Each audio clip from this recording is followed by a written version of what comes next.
Hey everybody, Todd Bettenhausen here with another one of my sim racing videos. Today we're looking at a new range of products from Fanatec. I've been chosen by the iRacing community to be a community tester for these new products. I appreciate that very much. I'm going to try to do my best to do a good job here. I've got my brother Kerry assisting me. Yo. Hello everyone. There he is. He's the guy behind the camera. So we're going to take a look from left to right at the ClubSport Wheel base, BMW M3 GT2 rim, the Formula rim, and the ClubSport V2 pedals. I've never owned any Fanatec products before. I've taken them out of the box, and right now I know about what you know. Kerry does have some experience with the ClubSport pedals, so maybe he can add some perspective when we get to that point. So let's take a look at the wheel base first. It's going to look pretty familiar to anybody who has the ClubSport Elite wheelbase, with one important exception, and that is that we have a quick release. Something people have wanted for a long time. This isn't a standard race car quick release. You can't put any wheel on it. It's a proprietary Fanatec design. It includes electrical connections, and the force feedback of this wheel will not function unless you have a Fanatec wheel attached. The Fanatec wheels do have chips in them, they do have firmware, and as soon as you remove the wheel, all the force feedback stops. That's a safety feature so that the wheel doesn't take off while you're trying to change. You can hot swap these wheels. A few features on the front. The on-off button is labeled as a start button. You can see that these are belt adjustment points. We're admonished not to do that. Also, we have these 4 mounting points, which Fanatec promises will be used for future accessories like iPhone holders and so forth for telemetry output. We'll take a look down inside the wheel. Kerry's ahead of me there. He's prompting me, which is good. Keep me on track here. This is similar inside to the Elite wheel. It feels very smooth when I turn it. You can see the large heat sinks on the motors at the right, the circuit board in the rear. High quality belts, looks like good stuff inside. This thing has the look and feel of a solidly engineered, solidly built product. We'll go around to the back side and we'll look at something that really impresses me. This is the way all wheels, in my opinion, should be built. Every cable is modular. Desk drawers, roll over it with your chair, dog or cat gets a hold of the cables, no problem. They all plug in right there. We also have a nice adapter piece on the bottom that tips the wheel up at about probably a 15-degree angle, or you can hard mount the wheel directly to your sim rig by removing these 3 screws right here, which is what I'll be doing. And we'll look at the test platform here in a moment. Nice black crinkle paint there, heat sinks on the side.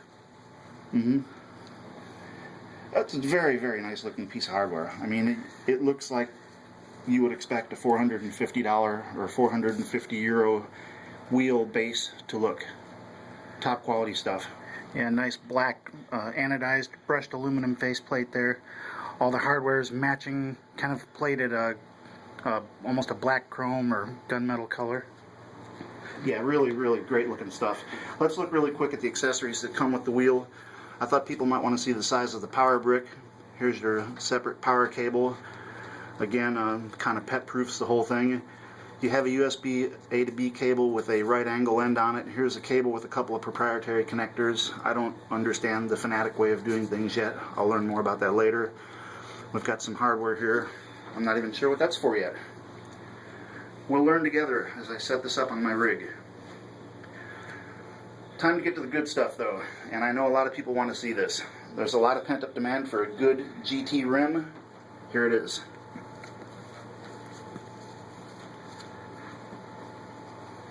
This is modeled after the BMW M3 GT2 car, and Fanatec says that it's the same materials, the same dimensions.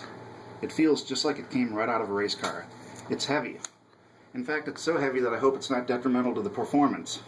But we'll see when we compare it to the Formula rim. The controls are very nice, and the reason I'm wearing gloves is to show you that I can manipulate them with gloves on. This, particularly under the right thumb, is an awesome little invention.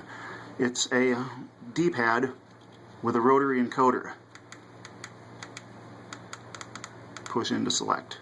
Over here we have an analog joystick and a complement of buttons, and of course the tuning menu and rev lights. And we have some software that's been developed that will allow this to do more than just tuning menu functions, but that'll be for our actual testing later. Carrie, do you have a comment, Dad? The rim material, maybe? It's entirely covered in Alcantara. Top quality stuff. I know you want to see the paddle shifters, and here they are. Very nice. A little further reach than most sim gear. In fact, this whole thing doesn't even feel like sim gear. We're going to walk over here in just a second and I'll show you exactly what I mean. But you can see that the Fanatec has developed some tooling to make some very custom parts. That housing on the back, beautiful stuff. Here's your quick release. You pull the red collar back. That pin is just there for shipping. Each one of these is serialized, and this has all the feel of a top-notch product. So follow me over here, Carrie, if you will, to my sim rig. And we're just going to compare this to the size of a Driving Force GT. Wow. I'm afraid it's going to feel like I'm driving a school bus. It'll take some getting used to, but I'm sure, you know, somebody has to do it. It's going to be tough, but we'll talk about how it feels in due course. There you go, compared to a Driving Force GT.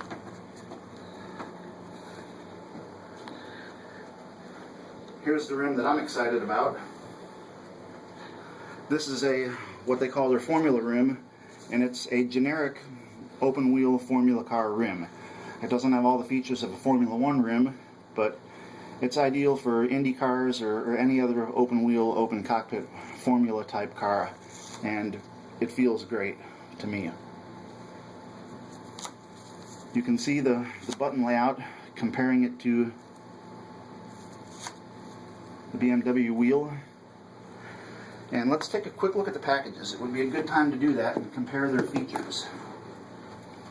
Let's go back to the back side of that Formula rim and also maybe demonstrate that it has that encoder, the rotary encoder with the push button. Yeah, it's the same controls. Rotary encoder, same place. Analog joystick, the same tuning menu indicator. It has a different set of rev lights. They're larger than the BMW M3 GT2 rim. It has that nice anodized brushed finish, just like the front of the wheel housing itself.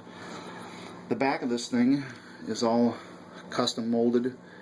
The paddles look small, but in operation they're very nice. They're right where you need them to be. And that all-important hot swappable quick release, again with the shipping pin in place. Great stuff. I mean, and this thing feels like a feather compared to the GT2 rim. It doesn't feel cheap. There's just a lot less here, and I'm really curious to see when we get to doing some performance evaluation just how much it does or does not affect the performance due to the extra mass. And that's inertia, and it takes energy to speed it up and slow it down, so we'll see how it does. Comparing the wheel features here, go ahead and give everybody a quick look. You can see the number of buttons and so forth. Fanatec's developed some really nice retail packaging here, even though to my knowledge they don't sell this stuff at retail. I thought everybody might like to have a quick look.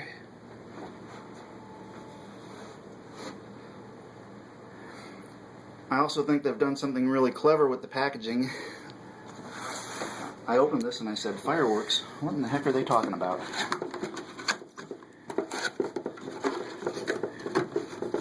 Fireworks, champagne, grid girls, not included. Well, that's my first disappointment right there. I wanted grid girls.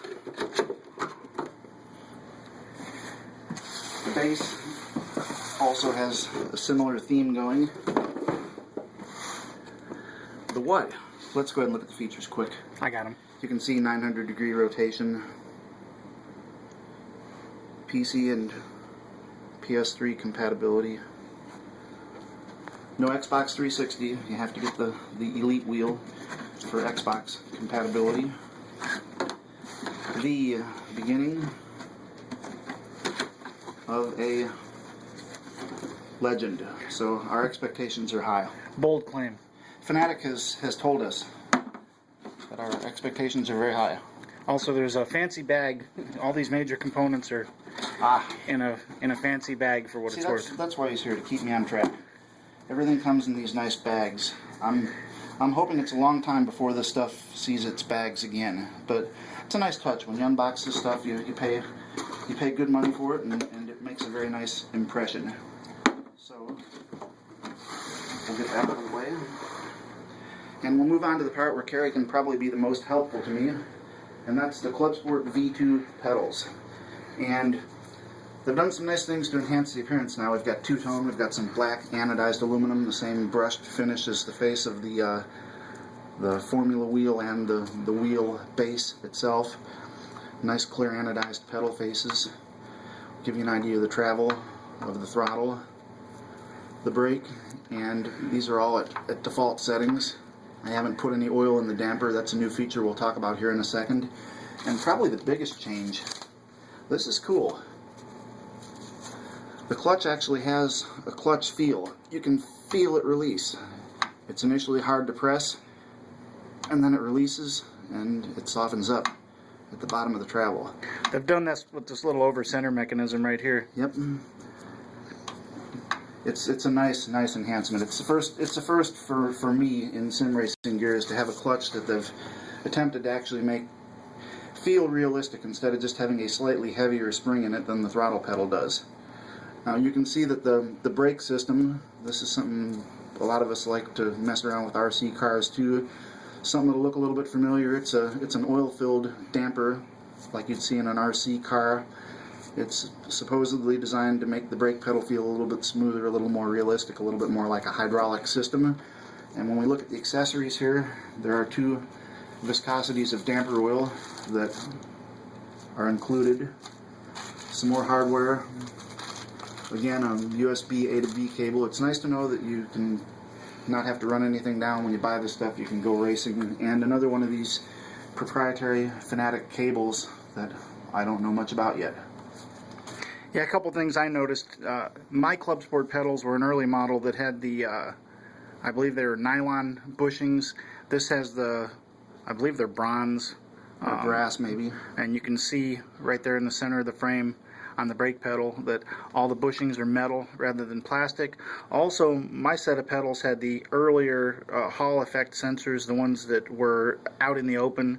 These look like they are inside an enclosure, which I'm sure helps the reliability. Every once in a while, you do have to maintain these pedals a little more than some others, and keeping that area clean when it was exposed was a bit of a problem, especially in my place where I have 3 big dogs and there's dog hair everywhere. No matter how hard I try to keep it clean, it seemed to end up in all this stuff. It looks like the load cell is the same as before, or very similar, without getting too close to it here. Also, we've got the same knob to adjust the braking threshold, the resistance on the pedal to reach your threshold braking point. A little bit better labeling. Everything just looks to be It looks like a cut V2. above, V2, it's more refined. Yeah, more refined, just a better execution all around. Let's take a look underneath here real quick. These do have hard mounting points.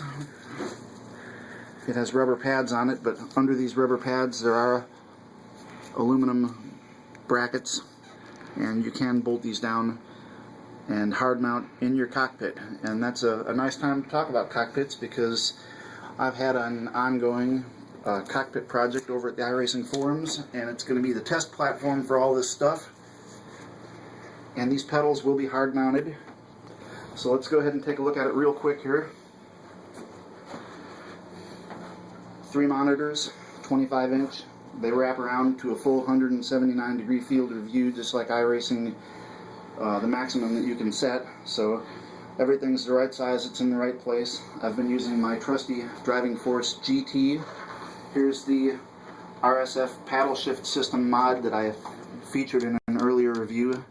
It's holding up well, it's working great. It's a great addition for this wheel. And again, for $150 or less, this is a dynamite wheel.